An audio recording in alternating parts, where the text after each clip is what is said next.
from what we usually do. The reason is that we are presenting the basic structure of the mandala. This goes along with the program. We're doing several videos on the mandala. And this one will present the basic structure, some of the attributes of it. We could talk about it for hours.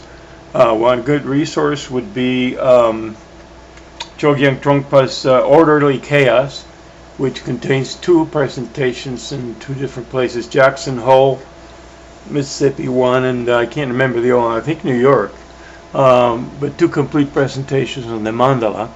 I have a taped set of one of those, and if I get around to it I might render them to MP3s and post them, but there's no promise there. But you can get the book Orderly Chaos or just follow our little presentations. This one is to orient you to the basic layout of the mandala, which can be confusing at best. Here's the basic layout. Bear with me because there's a lag in the filming, I noticed, so I'm not going to use the pointer that it's moving now. That'll give you an idea of the lag. But here we see the mandala. It's obviously got a central point, and the other 4 represent, among many other things, north, south, east, and west. I will mention that the directions are rotated 45 degrees, 90 degrees. That gives you an indication, so that actually the circle the arrow is circling on is north, and that south, east, whenever that shows up, and west. But you get the idea. It's rotated 90 degrees. That's the main thing to know. And from their directions then emerged, many component elements, colors, and so on. Let me go on to show you the next slide. Now here we see the colors. The north is green. The south is gold or orange, more gold probably.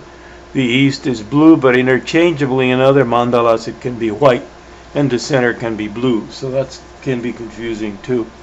And the west is red. One of the things to say is, like for example, Evan Wentz's presentation of the Tibetan Book of the Dead, it's not useful for practitioners because he noticed this inconsistency in the center and the east of the mandala, and he thought he was correcting it, and he screwed up in his translation. He screwed up the colors, and it's just a shame. But you really shouldn't use that translation. You use Francesca Fremantle's translation of the Bardo Todo, probably. She's a very good translator. I believe she's teaching at Naropa these days. In any case, the mandala shows many aspects, but one is the Buddha aspect, which is the Buddha family. Each direction here has a Buddha family. The green is we'll go into that. Compass directions, we talked about the colors. There's also seasons of the year that correspond to the family, the quality of the families. And then there's confused aspects and enlightened aspects of the mandala.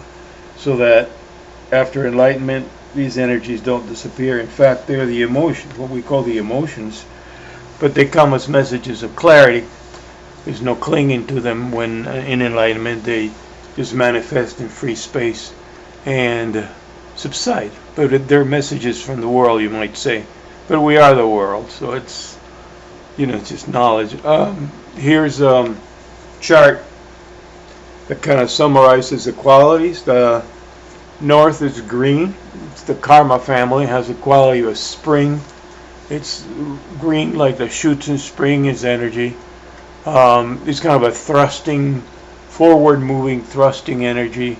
It can lead to paranoia. It moves so fast that it kind of fears what's behind. And the enlightened quality is the all-accomplishing wisdom, which means really that the world is complete. And when we see the world as it is. There is completion. Everything is, you know, nothing for tomorrow, nothing from yesterday. The West is red, Amitabha, and represents summer. The warmth, it's fire. The element is fire. I forgot to say that. The green element of the North is wind. The red element of fire, of warmth, of love, of merger. The confused energy is kind of emerging, hysterical, kind of histrionic kind of quality. And the enlightened aspect of that is compassion, just an openness and a love. Kind of like almost agape in the Christian tradition. It's not love for any object, but love. Just the movement of the energy of love. The set area, as we said, it would be interchangeable blue or white. I tend to think of it as white because the center has no qualities. It's the Rigpa, the Buddha nature. But of course, in confused aspect is this stupidity, this ignorance, this not seeing things. And the enlightened quality is transcendental wisdom. It allows all things to exist. The East is the Vajra family. It's been said to be cold anger. This confuses me a little bit because I experience anger as a hot emotion most of the time. I think we do in the West at least. But there's that, also that cold anger of resentment. As they say sometimes, revenge is a dish best served cold. And in the mandala I'm presenting is the color blue. And when this manifests as a wisdom, transmutes as a wisdom, it's the wisdom of discrimination. The phenomenal world, the world of appearances and enlightenment, is not this kind of fuzzy, all is one and one is like jello or pudding. But things are seen very clearly, their boundaries are seen very clearly. But these boundaries, of course, are not of separation, but simply of experience.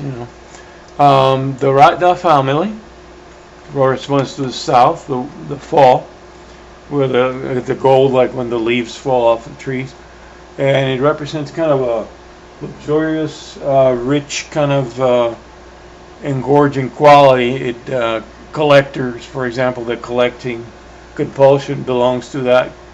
It's kind of a feeling of empty and needing to fill that all the time. When this is transmuted into wisdom, is the wisdom of equanimity, which means there is no leaning, no preference in any direction. Everything is seen as the same value, you might say, and of course a value. And it's I guess it's not ideal. I don't know how many of us experience that, but in enlightenment, it's a little easier to let go of attachments at least. Let's keep going here. Now, this mandala is the last I'm going to present. It contains a lot of information. It's from Anagarika Govinda's Foundation of Tibetan Mysticism, as I say in here. And it tells you more again about all the wisdom, all accomplishing wisdom in the north, the wisdom of equanimity in the south, the Dharmadhatu wisdom. That's a nice way to put it. It's space, and so on. It gives you a gesture, which is the Buddha has a certain gesture. Giving, which is palm down, stretched as if you're handing someone something, and that's the Ratna family in the south. The Vajra family is can't hardly see that. In fact, I can't. But anyway, these slides, by the way, for you further study, are posted in the website. Let me go to that, and you can review this and study it further. They're posted at clearlightvideos.net in the text section. Now I'm going to probably put a link to the YouTube video here where I present it, but it's still. But the slides will be there. They're very clear, and you'll be able to study them at your leisure or print them out, which I might recommend. But anyway, this is sort of a summary presentation of the structure of the mandala. I hope it's useful, and we'll continue to do some other aspects of it.